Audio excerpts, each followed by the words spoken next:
Okay. All right, we're rolling. Hi, everybody. It's Jenna with another episode of Random Yet Riveting Ramblings. And for this episode, we're talking all about the question, why? Good stuff. And I chose this question because I think that it's the most important question. But there were a lot of different things that came up when I was thinking about this question. And we're going to take each one of those points in turn. So I'm going to ask the first point and then we're going to talk about it. But first I need to allow this lady here to tell you who she is and then we'll get started. Hi everyone, I'm Jessica Canty. I am your life and career strategist.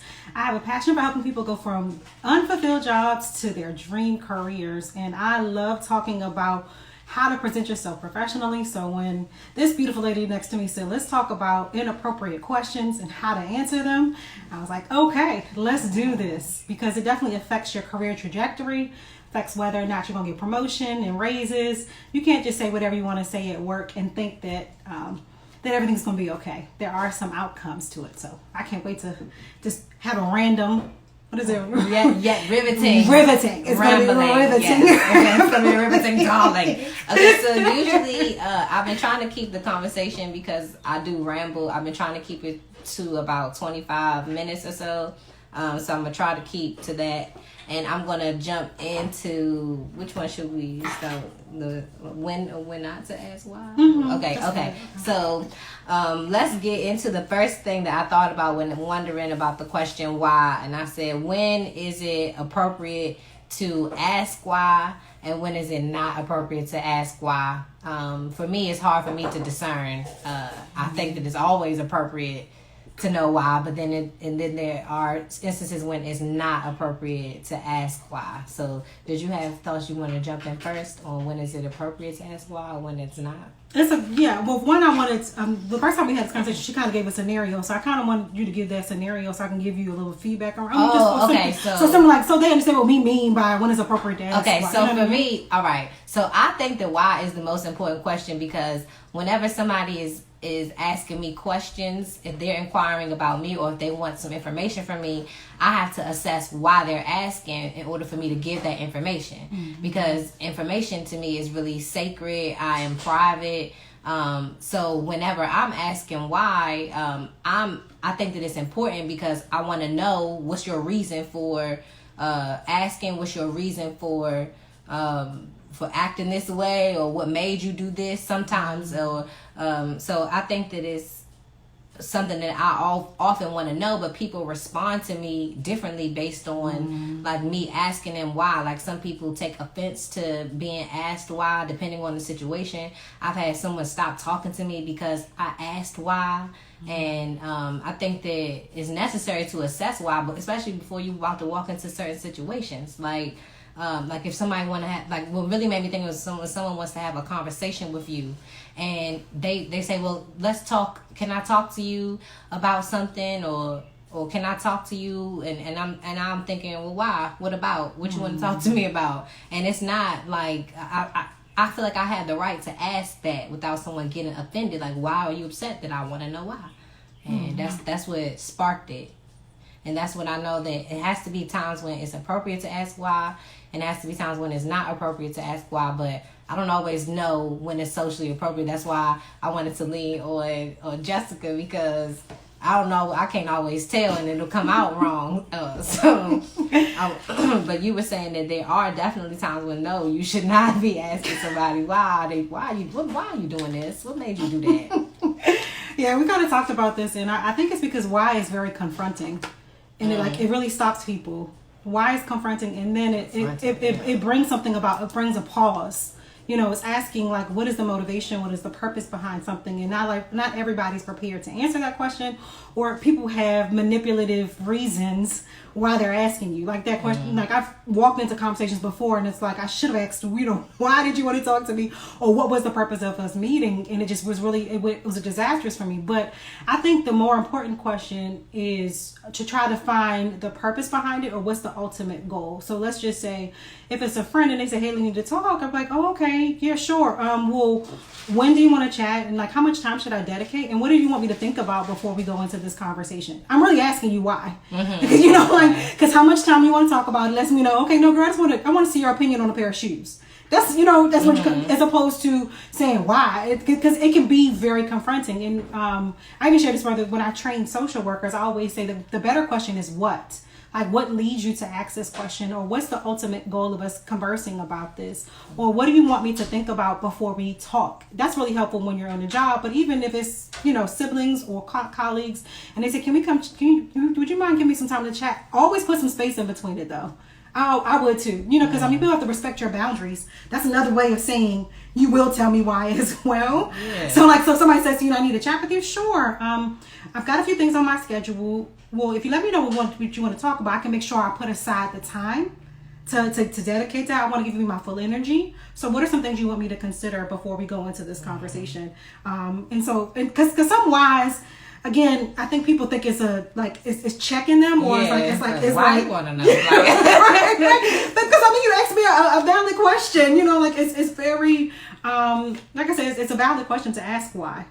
I love what you just said. This is why I wanted to have this conversation with you when you said, well, what do you want me to think about before we have this conversation? Because that's good professionally and personally, because I think that when somebody, especially in the example of like, I need to talk to you about something, that is like a setup for, if you don't respond the right way, it can shut down whatever they wanted to talk to you about. Your reaction will determine if they want to talk to you.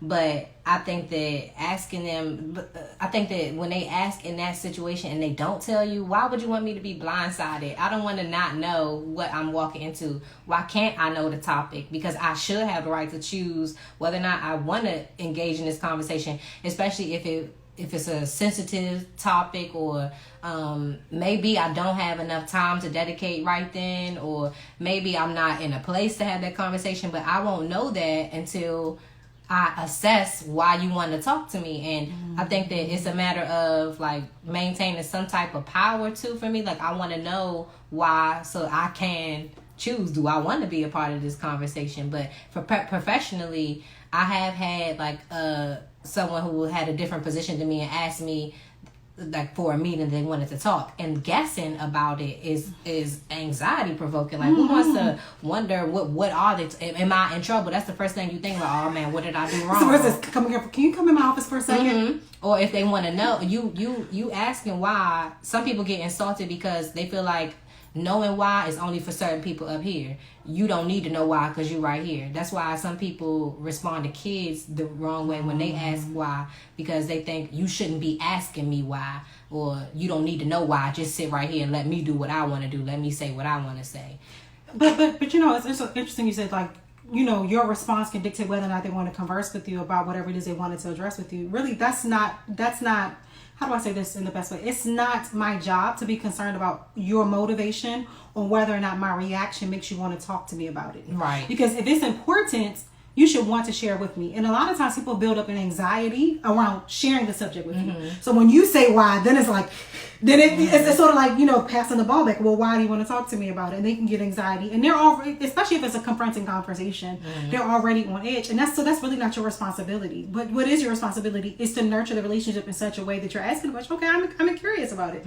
And I'm so for boundaries. The older I get, the more I realize boundaries are so very important.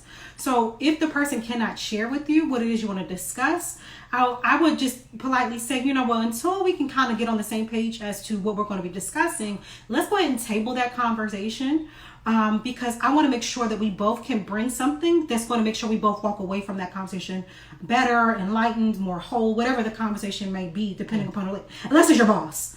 If it's your boss, you can't be like, let's table that. I don't want to talk about that today. If it's your boss, I still want to come to, because it shows your level of professionalism to say, I want to make sure I'm prepared. It's the best use of your time. How much time should I allot? what priority should I put aside so that I can focus on because if they say, girls, come on, come in office. We're talking about signing a birthday card. Okay, that's something different. But that's good. But right. But if I'm saying how much time I should set aside, they say it's going to be about 2 hours. This is going to be a serious conversation. Well, I want to make sure I bring all the tools, all the information you need for me to present to you or answer any questions you may have. So can you give me, some, just kind of some guidelines around what you want to discuss so that I can be prepared and it's a good use of your time. Okay. All right. So I think that we talked about when it's appropriate. When and how to word it. I think wording matters.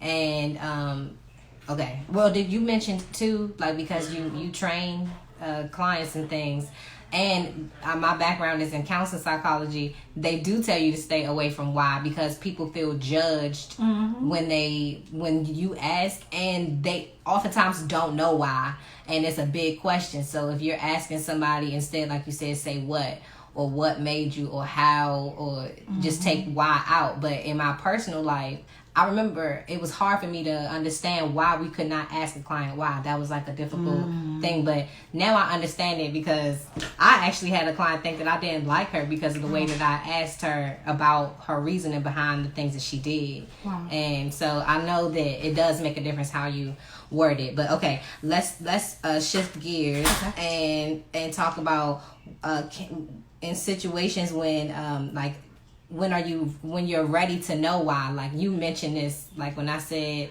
how for me I always want to know why, and you said, well, are you ready to know why? So sometimes it may not be appropriate for you to know why, and it may not be you may not be ready to know the answer to that question, and how sometimes other people who are asking me why may not really be ready for my reason. So I wanted to talk about maybe situations, or what your thoughts are on are you ready to know why? Like, so, and then after we can talk about, should I be explaining why? Well, because I guess you kind of flip the script a little bit, because like if someone asks you why in that space, they may not be aware of how confronting why is. You want to be careful about the space you're talking about it in, because that's when you say, when is it appropriate, or like, are you ready to answer why? Because your answer for the why might be very confronting, very personal. So I would say be careful about the space that you're in. Because that's going to indicate to you whether or not you're ready for the why.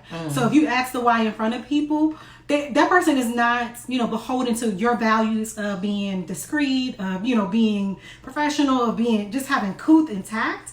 So they might just go ahead and say, whatever it is. So ask yourself if you're ready to receive why, and like, are you ready for others to see and hear that why? Yes. Or are you ready to be in front of others when you hear that? So even if it's a why and there's nobody else around, but there's other people, like I'm thinking again, going into the boss's office and you ask why, are you ready to get yourself together and step out of the office after you've heard what the why is?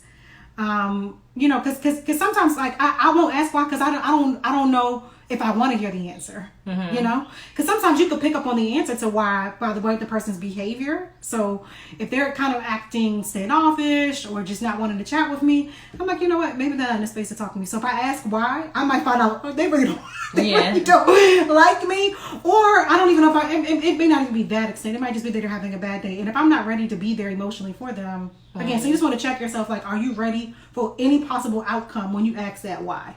Because not everybody is as introspective as you to think, well, maybe, you want to ask that differently or respond differently. And I think about examples like in relationships and, excuse me, when, like, for romantic relationships or just close, intimate relationship, that's a better word for it. But if, say for example, if somebody, if a relationship ends, then you want to know why. But if that person is with somebody else, maybe you don't need to be sitting there thinking, why is he with somebody? Why they not with me? Like, it's not.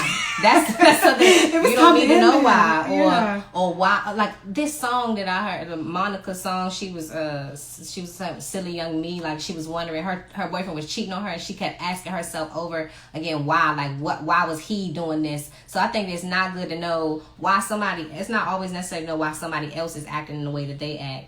it's necessary to know why you're reacting this way or why you care. Like, why is it important? Yeah, why is it important? The better question is turn Mary into why is this Mm-hmm. important? Right. And the what is that is what would you do with that information anyway? That is something that you need to assess too. Yeah, like, what are you gonna for do with that information? Because some people just think like, and I know for me, like, because I said why I thought was why was such an important question, I would just need to know, and I would look, and then once I knew, I hadn't asked myself what am I going to do with this information. So I had the information, and then all it did was make me sad. So then I didn't need to know but if I had thought about why was I asking and what was I going to do with the information, if I had assessed why before I asked why, then I wouldn't have sought the answer to my why.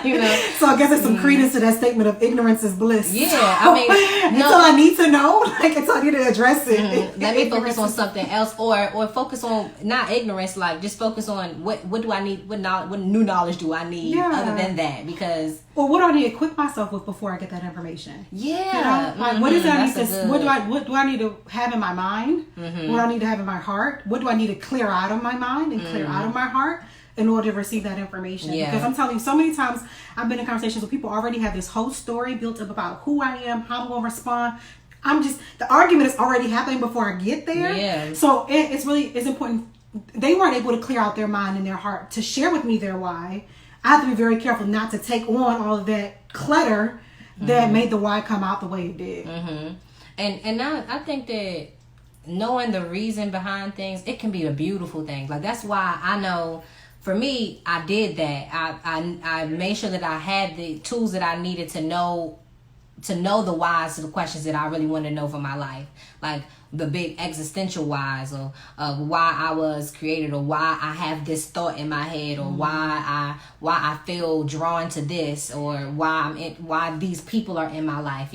So it is necessary to lay that groundwork to make sure that whenever you receive this information, then you are ready for it, because that's the reason I know that I can deal with why, and I know that everybody else can't deal with it. So I'm just trying to be more mindful about how I share the whys that I know, because other people aren't ready for the reasons behind. That's what I meant by when people ask me why, or when I'm feeling the need to explain or why I believe the way that I do, or why I operate the way that I do. I don't know if people will be ready to understand or receive my reason why, but I really know that, like, the truths that I have now, I had to do the work before, because before I wouldn't have even accepted the reasons. Like, I wouldn't have accepted the responses to those questions. But I think it goes back to the conversation we had when we're talking about how when you teach children, and when I'm raising my daughter, the question is, like, we have to stay at the surface level, because we could easily go, beneath the surface and, like, want to give you the existential, the thesis behind it.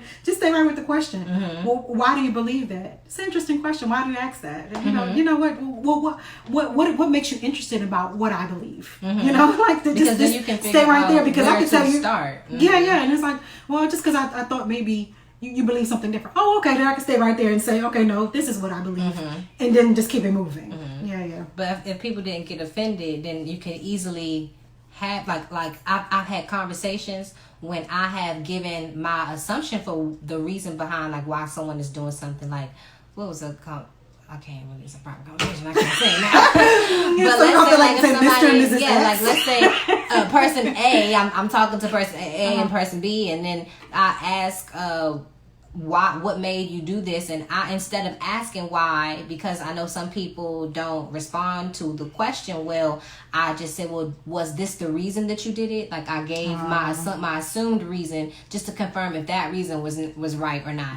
And that reason that I gave, like, the assumption was, I could see on their expression on their face that wasn't their reason. And they were like, but instead, I just was like, I didn't respond to it. I saw that, okay, that wasn't their reason. And because I tried to guess their reason, I was wrong. And now I see it written on their face. I don't know what way this is going to go. So let me just keep a calm face, and so they can see that I didn't mean anything by me assuming that maybe that's your reason. But it all started with me not wanting to say, well, why? Because I didn't know how they would respond. So, but think about all that head work that's going on in that. Like, I teach a course and I talk about the ladder of inference and how we assign meaning to others' behavior. And it may not necessarily be that. And then the assumption really can make someone defensive because assumptions can be character assaults. So you really have to be careful about that. But the other thing is, I'm really learning that people are going to believe whatever they want to believe anyway. No matter what. You know, so even if I don't make an assumption, even if I explain myself very clearly and say that was not my intention, I apologize for coming across it way, they can still walk away saying, sure. I know that's yeah, really you know what why. I mean? And it's a lot of reasons. There's a lot of isms. Because you're young, because you're black, because you're a woman, I know that's what you meant. I know that's what, or because you're this or that, they can already make their assumptions. So I'm so over, you know, one, I hate when people make assumptions about me. Two, I'm over trying to convince people of who I am. You know, even in interviews, even for jobs, stop trying to convince people, because that's clear that, and this may be above some people say, but that's clear that the energy is not right. So it's just, if you have to, we don't have to connect in that way. We don't have to have that type of relationship, and that's okay. If nobody knows me but me, I'm gonna be okay. And I know I'm good company, so I'm all right to know. Spoken like a true introvert. I am excellent company. Introverts worldwide rejoice. But you definitely, like, that's a good segue to when and when not to explain why. Because for me, I don't like to explain why I think the way that I think, because it's too much energy sometimes, and I'm really big on, I don't want to waste my words, so I don't want to share my reason behind this or tell you why I really love sunsets and go all deep into why I love staring into the sky, and you're not even gonna go there with me. I don't want to waste my words explaining why I am the way that I am if I know that you're not, like you said, like we're not gonna connect in that way. So that's why when people are asking me certain questions, I need to figure out, what do I say instead of saying I don't like to explain. And I can't. People will think that that's rude. You know, well, again, as long as I'm being tactful, I really cannot. I'm not saying to be rude or disrespectful to anybody, but people are going to think what they want to think. So ultimately, I think, again, we're such a society that moves so quickly that we think everything needs to happen quickly. So if someone asks you a question, you don't have to respond quickly.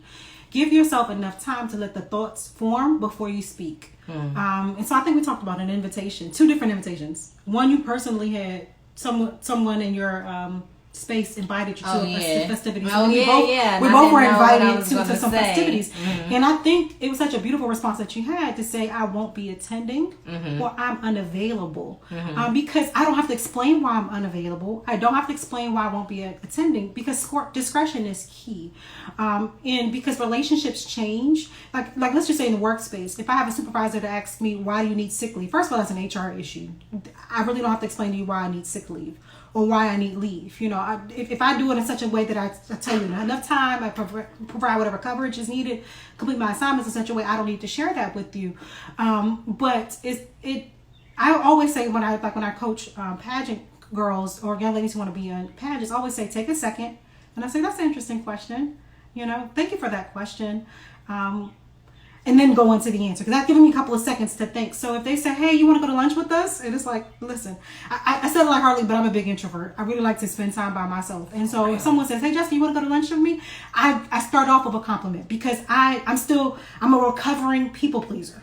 So it's something I'm recovering from. I'm a recovering people pleaser. And so I will say, you know, that was so kind of you to extend that invitation. Today, I'm not going to take you up on that offer, but maybe we can do that another time. Maybe we could plan some time. That's the other thing. I'm a planaholic as well. So, in order for me to overcome that, I start over compliment because it makes me feel a little bit better. And it's not, because sometimes, like, it goes back to what you're saying, people will find it offensive. Like, well, Dad, you don't want to eat lunch with me? And it's like, no. It's got nothing, but then they have to explain. I'm an introvert. I got to so I don't feel like talking when I'm eating. So the compliment actually gives me time to think as well. It's sincere and it's genuine, because people will pick up on that as well. But just start with there. Like, so if it is, hey, we're having a shower for so and so, do you want to participate? Man, that sounds like it's going to be a great event. I won't be participating this go round, but please let her know I'm thinking of her. And if there's any other events that come up, let me know, because I want to see if I can participate in those. See, and then that made me think too what you said in response to that invitation. Like, I thought about, why am I explaining? Like, am I explaining because, and initially, like, in my message, I was thinking, well, what excuse do I think they will think is acceptable? Like, will they accept my explanation? Will they be hurt by it? Or if I explain that I just don't want to, or like, so I was really thinking about, why am I explaining? Am I trying to make them feel better about me saying this? And if my reason for explaining is not that I think that it will help me grow or help our relationship grow or help the situation, then I don't need to be explaining. But I think the initial reason why you explain is because you value honesty. Because you're so honest and, transparent to the point where you're going to be honest and truthful in your response. If you were like a con artist, or, like if at your core, you know what I mean? Like if at your core you didn't value telling people your business because it was for some nefarious reason, like, or you're trying to run, some game on them, it wouldn't be as hard. But it's hard because you value honesty. And you think people should present themselves as who they truly are, because that's who you are. Whether or not I agree with the way you choose to live this life, I think that's the challenge. But again, goes back to boundaries. You wonder why people are burnt out, secondary traumatic stress, flipping tables over. A lot of it's relationship based. A lot of it is not the work in and of itself. It's because somebody said something slick in the elevator, somebody had something to say in a meeting, and a lot of it again goes back to, I like how you said it. It's like, do I want to share that with that person? Would they get that? And I'm like, okay, so just keep it again. Interesting question, because I think, and it's not meant to, but it does sometimes come across this way. It's like an ego stroke. Like, interesting question, because that makes you feel like I'm intelligent, that I would think of asking that type of question. But it is because it's interesting to me that you would ask that question. Right. Like, because I'm wondering what you want it up for. What is it that I can impart? What knowledge can I impart that will enhance your existence? Or is it that you just are inquisitive? Are you just are you being nosy? Inquisitive? You just being nosy. Coding. And that's what I was saying. Are you being inquisitive? Right. See, okay, so inquisitive. But no, that's what I was saying, like in another video of mine, that and that's what when people ask certain questions, it's because I don't know why you're asking, and I realized that it impacts, because I don't know why people are asking me. It impacts whether or not I share certain information, and even still, like, I'm getting to know new people, and I noticed that, you meeting someone new, you share something about yourself, or they share something about themselves. And whatever they shared is maybe the same thing that has happened to me, or maybe I'm in the same situation, but I'm not ready to share it with that person because I don't know. Yes, they may be sharing it, because they're getting to know person and everything, but I don't really know what they're going to do with that information once they have it, because I don't know really why they're sharing. Are they sharing because they like me and they just trying to give me more information about themselves, or are they sharing because they want me to feel comfortable to share things about myself, just like so they can know about me, like just to be nervous, like nosy? And it makes me, like, I think about all these things. This is why it makes it difficult. I get it, because like, conversing with other people about relationships. Like, you never know, like, are they, is it because, again, maybe this introvert, maybe this is just, we think a lot because we've got psychology and social work and counseling in our DNA, if you will. So you always turn it around on them and say, you know what, wow, you must think a lot of me to share that with me. I appreciate that. That was really kind of you to share. Because discernment, you have to give discernment time to kick in. I'm using the word discernment, but if I'm just speaking specifically from Jessica and her experience, it's a faith thing for me. Like, I've got to give the Holy Spirit time to say, don't answer that, or this is how you should answer that. So if I'm talking professionally, enough time to kick in, so you can read the why on their body language, you can read the why on their face or how they're responding, but definitely give yourself some time to discern. Because again, if I say, oh, you know what, my husband gets on my nerves all the time, so like, what are you supposed to do with that? It's like, here you go. Are you supposed to say, mine too? Mine too. No, we're not about to go there.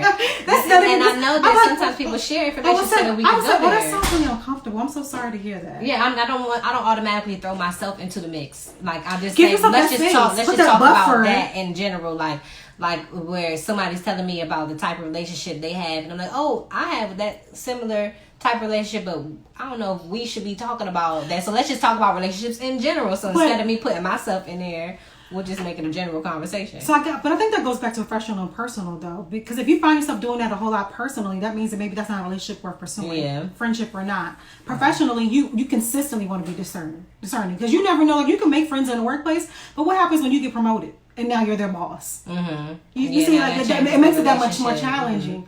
Mm-hmm. So you want to be discerning the entire time you're in a professional space. Okay, so I just noticed that my computer is. Oh no, that's a good conversation. So for those who are on Instagram, we might have to just have a quick Q&A before her laptop dies. Yeah, let's. Because I see some Q. Good. Let's get some of them Q's and I'll get some of my A's. So I can't see it from here. You can see it. I can see from the bottom. So we gotta wrap it up so that your laptop doesn't die. Okay, well come on. So we're gonna take some questions and answers and stuff about. Asking why and all of that. Good stuff. Sorry, Instagram. I hope I'm not making anybody dizzy. Oh, I gotta get an Instagram. I don't have an Instagram. I just have my YouTube channel. Okay, so first I'm gonna wave and say thank you for joining us. Thank you so much for joining us, you Thanks, all. everybody. Hey, I'm so sorry that I didn't say hello sooner. I so appreciate you all being in this space. So one of the questions, always tell me why when you call me to the office. Yes.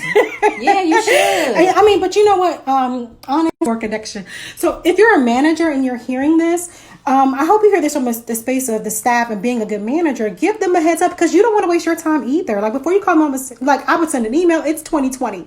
Even before you call them into a Zoom meeting. So this effective use of your time. Are you still recording? Yeah, I'm still recording. These are the things that you want to that we're going to cover in the meeting. These are things you should be prepared for. Okay, what's another one? Oh yeah, and so she said, you know why in your gut. Why in your gut, and you know what? That is something that is very true. It can be biased sometimes the way that we interpret it.